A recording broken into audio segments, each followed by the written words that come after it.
अपने गुरु जगत गुरु महेश्वर शिव के चरणों में नमन। तत्पश्चात अपने साहब श्री हरिंद्रानंद एवं दीदी मंगीलम आनंद के चरणों में नमन है। नमन स्वीकार हो। यहाँ उपस्थित गुरु भाई बहन है, आप सभी के चरणों में प्रणाम प्रणाम स्वीकार हो। हम तो यहाँ लगातार आ रहे, इस महीने भी आए थे 10 दिन पहले नहीं।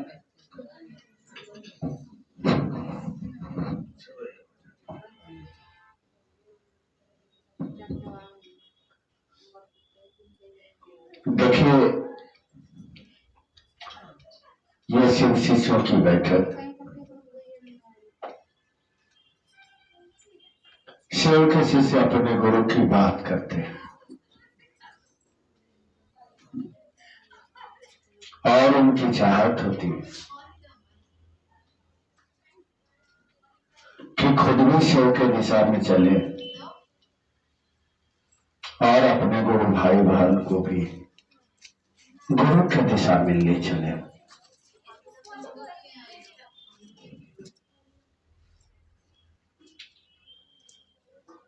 आप सुना होगा कि शिव महादानी है, बुझते हैं। कल हमको समझ में आया कि महादानी का मतलब क्या था।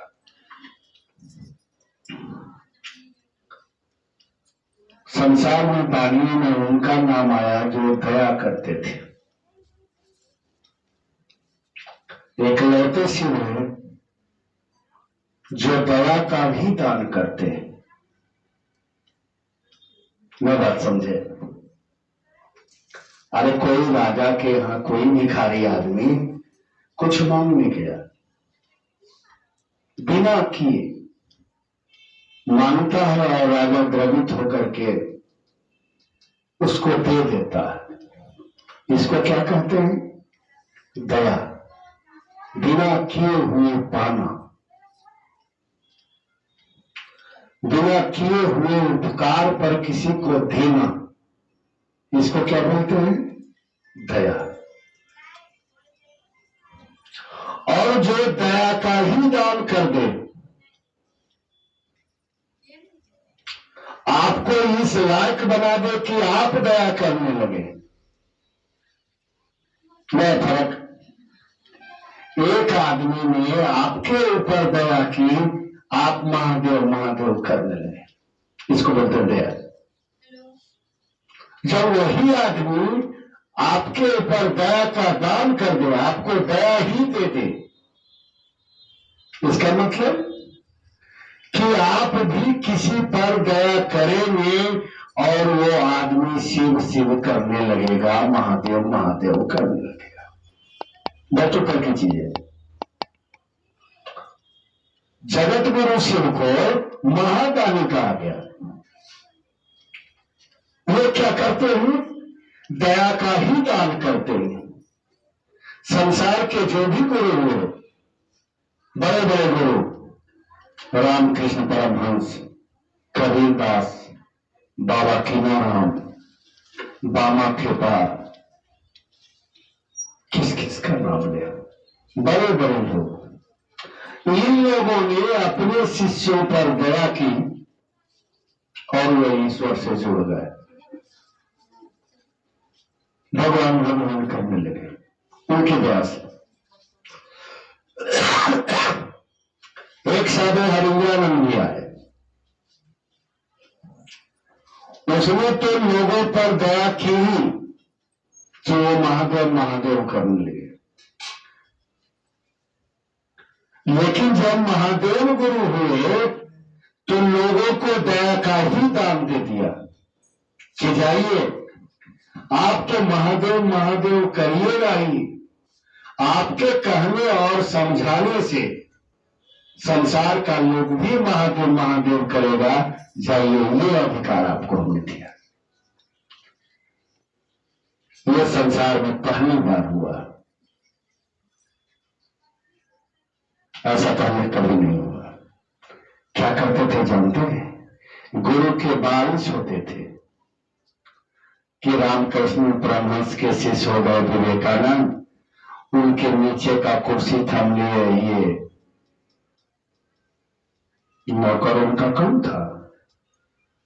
आदमी निरूपाय है रे लाटू जी महाराज,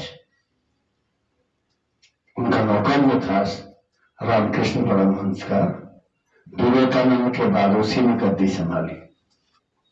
उसी को कहते रहते थे रामकृष्ण परमहंस, आदमी निरूपाय है रे लाटो, आदमी के पास कोई उपाय नहीं। नदी के बहते हुए दरिया में, पानी में, धार में आदमी बहता चला जाता, वो चाहता ठहरना, धार ठहरने नहीं देता। नदी के गड्ढे पानी और किनारे में खिलते हुए फूल को देखता आदमी, चाहता कि फूल को छूए, छू नहीं पाता, धार में बहता चला जाता दूर दूर तक, कोई उपाय उसके पास नहीं। यहां तो बुजुर्गों का जमावड़ा है। अपने जीवन को जरा झांकिए तो किस तरह आप 60, 65, 70 में पार कर गए, पता चला क्या? दुख सुख दुख सुख आते गए, संघर्ष आप डालते गए, बहते जा रहे हैं, और अंत समय आएगा लोग कहेंगे कि फलना भैया निकल गए। क्या करिएगा? हम लोगों ने कहा कि गुरु को पकड़िए, गुरु को पकड़िए। कैसे पकड़िएगा?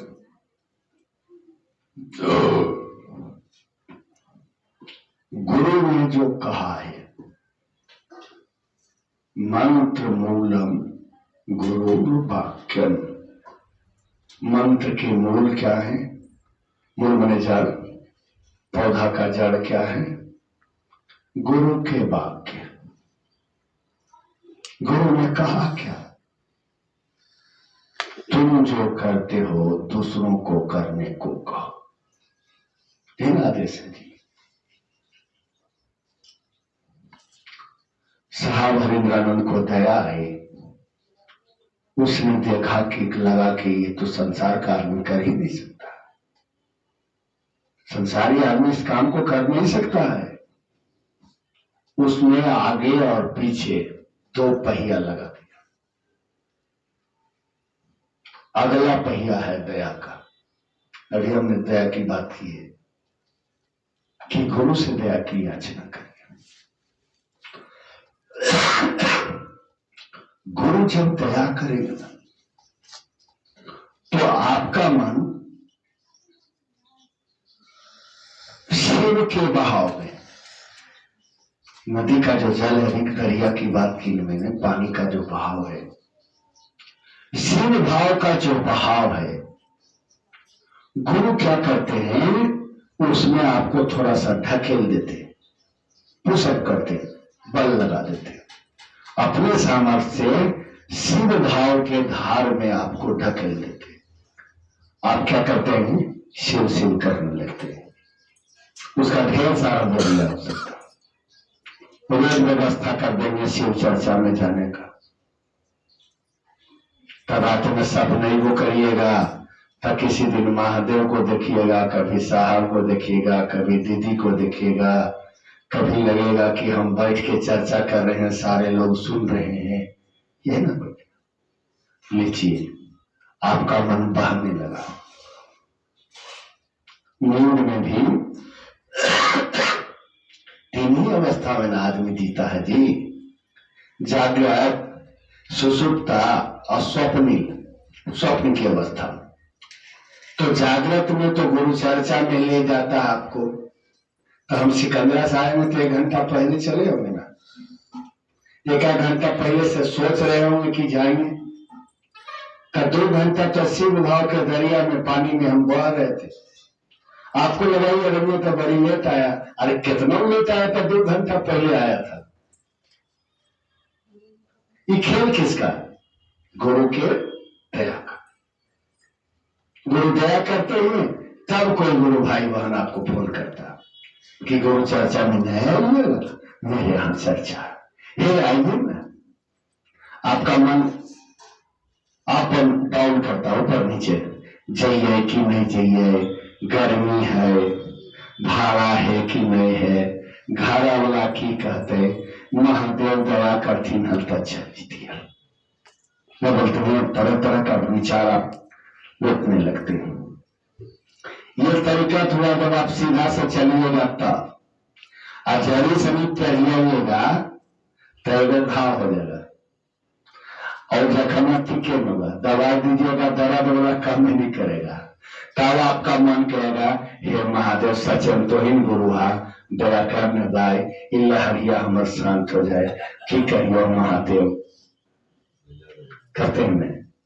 तो जरा सा रोक दिए तैयो महादेव महादेव करिएगा, शोध से चलिएगा तैयो महादेव महादेव करिएगा, जाइएगा कहाँ आप। याद है देवघर में संगोष्ठी थी, उस समय जम्मू जिला का प्रतिनिधित्व तो हम करते थे उन दिनों। तो साहब ने कहा था आप शिव के शिष्य हुए हैं, कर रहे हैं आप ही, कराएंगे भी आप ही से, हंस के करिए रो के करिए, करना आप ही को होगा। अच्छा है, फिर देखिए उत्तर कर देते, पहले धमकाते हैं ना फिर उत्तर देते हैं। क्या कहते हैं? अच्छा है, करते रहिए हंसते रहिए, करते रहिएगा तो हंसते रहिएगा, चढ़िएगा तो लहर जब बढ़ेगा तब महादेव महादेव चढ़िया रात में करिएगा। हे महादेव दया करो, हे बिहान डॉक्टर वास ले दवाई खीबे, हे महादेव दया करो। जब जब रात डूबता है गठिया वाला का दर्द शुरू होता है, अत्य महादेव महादेव करता है। हम लोग बिंदु क्या था कि साहब एक पहिया लगा दीन आगे गुरु के दया का, कि गुरु से दया की याचना करिए, गुरु दया करेंगे तो गुरु के आदेश पर चलना आसान होगा, अन्यथा बड़ी कठिन है। लोगों को समझाना कैसे समझाइएगा? ज्ञान है ये नहीं है, ताकत है ये नहीं है, समय आपके पास है ही नहीं, पैसा आपके पास है ही नहीं, कैसे जाइएगा चर्चा में? ज्ञान शब्द आपके पास नहीं है, कैसे समझाइएगा? लेकिन जब गुरु दया करेंगे ना तो साधन भी भेज देंगे,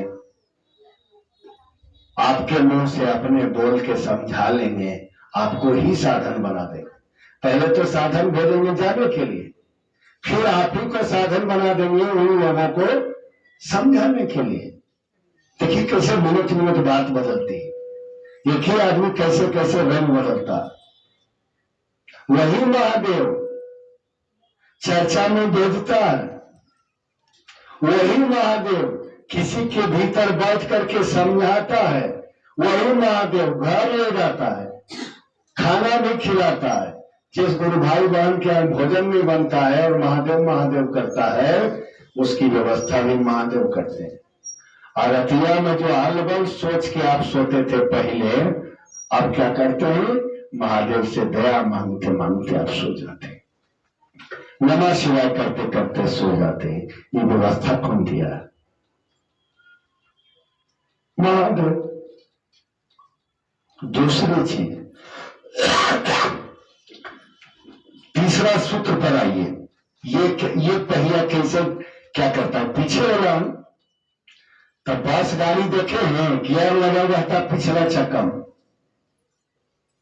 अगर ऐसी ढकलाता, अब पिछला चक्का में गियर लगा रहता, 1 नंबर 2 नंबर 3 नंबर, वो पिछले ढकेलता अगला चकवा को।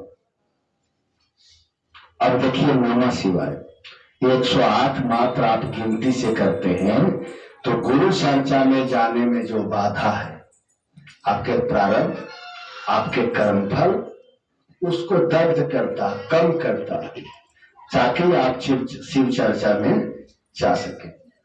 जैसे बड़ी गर्मी है और घर में एसी लगा हुआ, जाने का मन करेगा छोड़ के?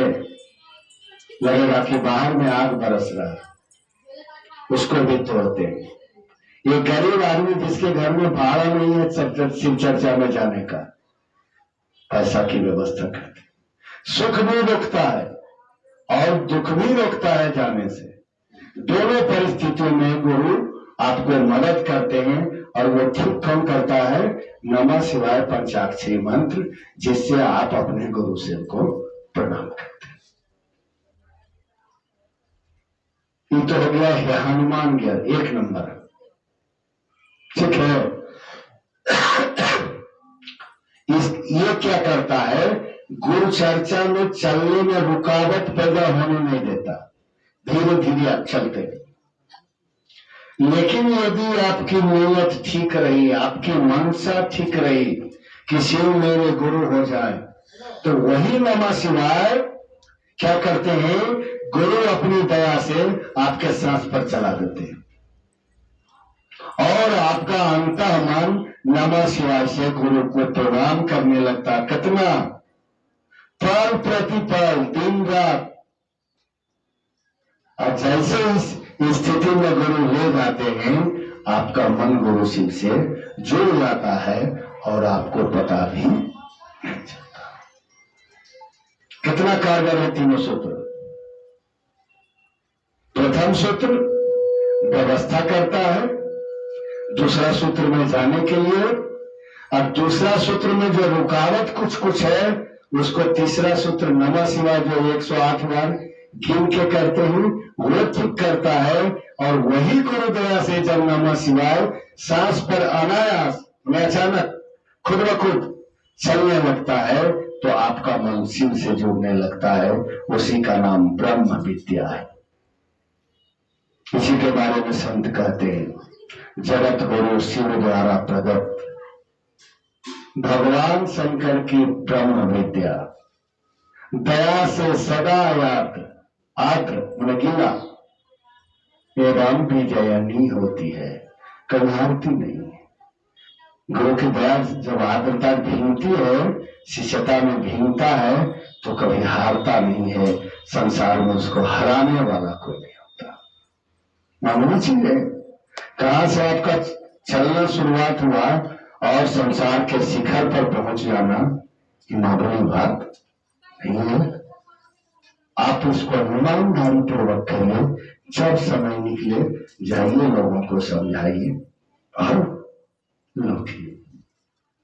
कुछ सावधानी है आपके गुरु भाई बहन को, कोई पैसा ठग लेता है तो उससे जरा सा उसको समझाइए कि हमारे सीधे साधे गुरु भाई बहन को कोई ठगे नहीं, कोई बुर्बक नहीं बनाए, कोई उसका शोषण नहीं करे। और बाकी तीनों सूत्र करिए, महादेव सब कुछ कर देंगे। जब दिक्कत हो, साहब हरिंद्रानंद जी के चेहरा को याद करिए, प्रणाम करिए और उनको कह दीजिए।